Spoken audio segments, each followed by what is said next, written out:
Hello everyone, Recapped Mystery here. Welcome back. Today, I'm going to explain in drama, crime film called Molly's Game. Watch out and take care. During a competition, an ice skier races down a snow-covered slope. In the backdrop, Molly narrates a survey of 300 professionals on the worst, something that could occur in athletics. Molly watches as the TV pans to reveal the judges counting the scores of the skiing competition, narrates that one individual responded, "It is placing fourth in the Olympics." Molly is summoned to the deck to prepare. She describes how she has been practicing her entire life while being mentored by her father, Larry, who is simply concerned with reaching the goal and has no consideration for her well-being. She psychologically prepares herself by staring blankly into space while listening to her iPod. Against all odds, she made the U.S. ski team by the age of 20. This is the championship run at Deer Valley, your last chance to compete in the Olympics. Molly demonstrates her superb technique as she glides down the slope quickly but smoothly. She describes how ironic it is that the same pine boughs that aid skiers had struck her. Skis so precisely that the release of her ski locks, no matter how firmly bound, easily snaps. A ski snaps shortly before the next ramp, sending her swerving through the air. She landed on her head. She has a car accident. In tragedy, the audience screams and gasps. Every second of it is captured by the cameraman. Whoever said that the worst thing that could happen in sports was fourth place was correct. At the Olympics, Molly responds with a resounding "screw you." The camera wanders around the room, revealing boxes containing a variety of her books. A phone call from FBI Special Agent Omasino wakes her up. She is told to go out and approach them. Molly is arrested harshly for a nonviolent offense. Meanwhile, Molly recalls how, in the present, she appears to be wildly angry. Her adolescence was devoted to nothing in particular. She eventually finds work as a waiter at a posh club in Los Angeles, where she meets her future husband. To view the wealthy and famous, she uses wit and astute behavior to get customers to spend more money. Molly eventually goes to work for Dean Keith, whom she met at the club. Dean begins to use Molly to organize poker games for the wealthy and famous. Molly sets up the room, greets the players, and receives $10,000 from each of them. This is where Molly meets player Rex, who will play an important role in her life. Molly prepares the drinks as the game is going on. She sits in a corner, realizing she just spent $90,000 with a room full of celebrities, filmmakers, rappers, fighters, and corporate titans who were completely unconcerned with money. They were destroying playing cards. Molly realized in a single night that she had become trapped between a rock and a hard place, and a rock, earning $3,000 in tips while pursuing the opposite path of a successful law degree. Meanwhile, Molly sits quietly on the couch of a swanky law firm where she meets Stella, the daughter of her prospective attorney, Charlie Jaffe. Charlie is hesitant to accept Molly as a client, but he eventually does, in a deadlock, so he agrees to represent her only as a potential client. However, the future lawyer will be different. Player X is highlighted after the last game at the Cobra Lounge, demonstrating his enormous poker expertise. Thus, the game's survival will be solely dependent on him. Depending on how other poker players feel about playing with Player X, she gets a new place, a new car, and $17,000 in cash. There is no need to rush into law school. While Molly and Charlie are entering the Hall of Justice, Charlie describes how he is just 16 years old. As a replacement lawyer, I'm going to represent her. Charlie feels nervous about something, so much so that he alternates seats with the. Molly was sat near to security. Judge Foxman gently summons the defendants who have gathered inside the courtroom. Charlie changes his mind when their turn arrives due of Molly's good heart. Charlie claims to be her lawyer. Molly recalls her younger brothers displaying greater brains and athleticism when she was a teenager. Molly believes highly of herself, but she doesn't understand why she is constantly baiting her father. Even during supper, they get into a disagreement. Molly criticizes her father but fails when she is silenced by his firm tone. She must either demonstrate respect or begin living on her own. Soon after arriving in Los Angeles, she had saved enough money and had done her share to keep her way of life viable. Dean is defeated by Player X. He confronts Molly and tells her that she is no longer going to school. As his executive assistant, all of her arguments in defense of her rights fall flat. Molly isn't going to let this happen. So she uses her life savings to find a location, lay the table, plan the meal, prepare the drinks and cigars, and glam herself for what she believes to be the substitute game night before Dean fires her.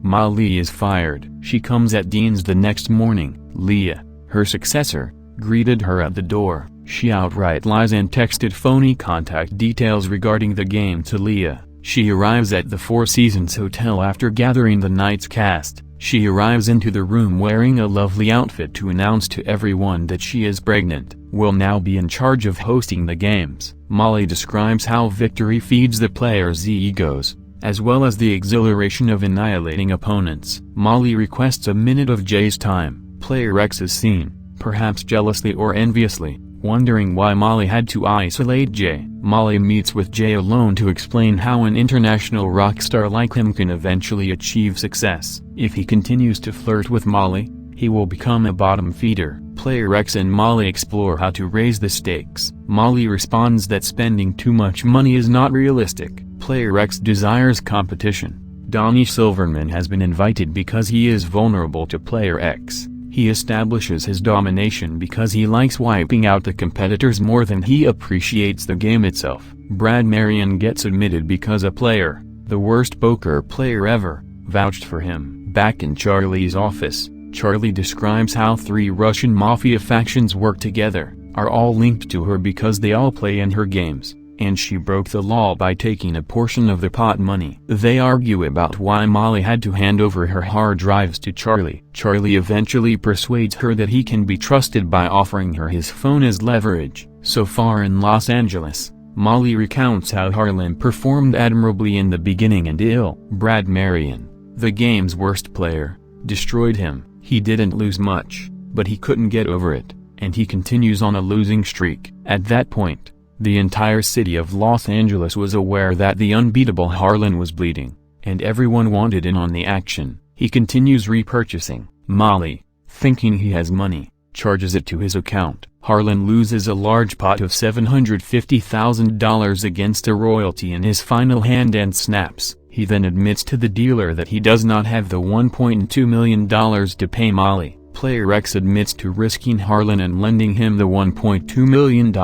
They finally engage into a nasty quarrel when Player X becomes enraged due to jealousy. The game was snatched away from her the next night by Player X. Finally, in Los Angeles, she realizes, in a fleeting moment as she sits inside her room, that continuing to be a loser isn't going to cut it. She decides to relocate to New York and start again. Molly initially recruits talented and well-connected Playboy playmates to start a fake that Molly has arrived in town. She devises a scheme to entice New York's upper crust. The poker game continues as Molly reveals her nearly $5 million in legal gains. Her new card dealer, B, persuades her to take a piece of the pot money due to an incident in which a player cheated on her, on top of the money owing to her by players who could no longer be found. In one high-stakes game with a $3 million pot, she gives in to B's suggestion. She has now broken the law. Douglas Downey, a regular and an alcoholic, eventually loses and is unable to pay for it. Molly invites the big-time Russian poker players from Brooklyn using Doug. She is successful. Mike Davidov, Alya and Alexei Gershon, and Shelby Habib are all corporate titans in their own professions. They make the game more intriguing but still lose. There was no way to tell these individuals had deep dark secrets, according to Molly. Furthermore, Molly sits in emotional silence in Charlie's office. Charlie arrives bearing bad news. His scheme has failed. Charlie takes a seat and inquires about Molly's father. Molly acknowledges that her father put her under a lot of pressure, but nothing compared to how severe she was on him. Molly promises she will tell them all they need in such a quick pitch that Charlie is unable to intervene. To learn about her, but only about her. Charlie gives up. Pat, her driver and security guard from her heyday in New York, drives her home. Molly describes how she liked Pat because she could open out to him without fear of being judged. Pat requests for her help in meeting a couple of hedge fund guys, and she agrees to meet them in the Four Seasons bar. She could see right away that these two men, Paul and John G., were brutal debt collectors who pleaded with her to engage them, but she refused. A man comes to her door, beats her up, crushes her head against the wall, and steals her money, jewelry, and gold. In Telluride, Colorado, the man threatens to kill her mother while explaining why rejecting Paul and John G. was a horrible idea. Molly is bloated and battered on the floor, and with a final kick to the stomach, she passes out as the perp flees with a bag full of cash. After 2 weeks of rest and preparation for the next round of games, she receives a call from a drunk Douglas, who assures her that he will never rat her out. During the phone call, she receives a text message from her other phone alerting her to avoid her venue because the FBI has attacked it. She panics and dashes away. Molly and Charlie are later interrogated by 2 prosecutors inside a conference room, Henderson Wellstone, as well as others. She patiently answers their questions, although Charlie is clearly losing patience after 5 hours of failed argument with the prosecution.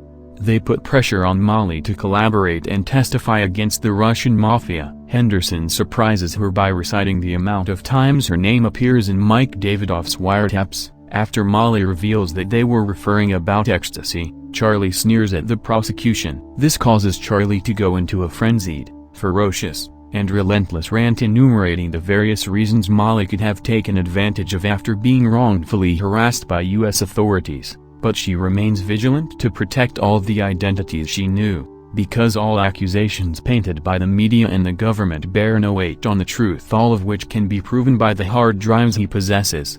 Henderson relinquishes his aggression and wants a private meeting with Charlie. He tells Molly to grab a bite. Molly goes outside, nostalgic, and discovers an ice rink. She swerves past the marshals who tell her to slow down. She skates harder and faster until she hears a voice instructing her to bend her knees. She looks to the left and crashes in a split second. It's her father. He gives her 3 years of therapy in 3 minutes while they sit on a bench. Larry says in year 1 that she picked poker over all other industries in which she could have thrived because she unconsciously desired to influence strong men.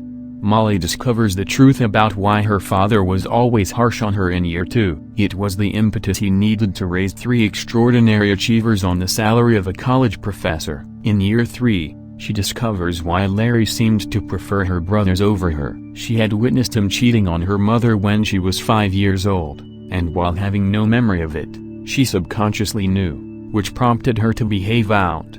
The year 1 comment was just a ploy to irritate her. Everything made sense now. They express their feelings, make amends, and hug one another. Charlie sits back in his office, his face tense. Molly catches him off guard. Molly messes around until Charlie interrupts her with a new prosecutor's offer. She receives her money plus interest and goes away in exchange for all of her hard drives. They get into a heated debate because Charlie wants Molly to accept the offer. Molly, unmoved by Charlie's persuasive argument, assures Charlie that she would rather plead guilty than damage more lives since her reputation is more valuable than her money. Molly and Charlie are waiting in the courtroom for Judge Foxman. Before accepting her plea, he asks her 87 questions. Molly enters a guilty plea. Judge Foxman motions for the prosecutors to come forward and speaks with them privately. Molly is confused. Judge Foxman dismisses the prosecutor's requests for punishment casually. Before adjourning the court, he condemns Molly to 200 hours of community service, a year of probation, and a $200,000 fine. They may be seen having fun, joking about how nobody bothers with the blooms, and discussing Christmas miracles. She is struck by the harsh fact that she has no idea what will happen to her life next during this joy and feast. She gradually regains consciousness as she recalls what happened in the accident. Molly swears she's okay and requests assistance getting up. She claims that nothing positive resulted from this except the fact that she is extremely difficult to kill. The camera follows her as she quotes Winston Churchill's definition of success: the ability to move from failure to failure with no loss of enthusiasm. The pine bough that started it all is poking through the snow. The end. Please subscribe to assist the channel, turn on notification and leave a like. Thank you for taking the time to watch. See you again soon.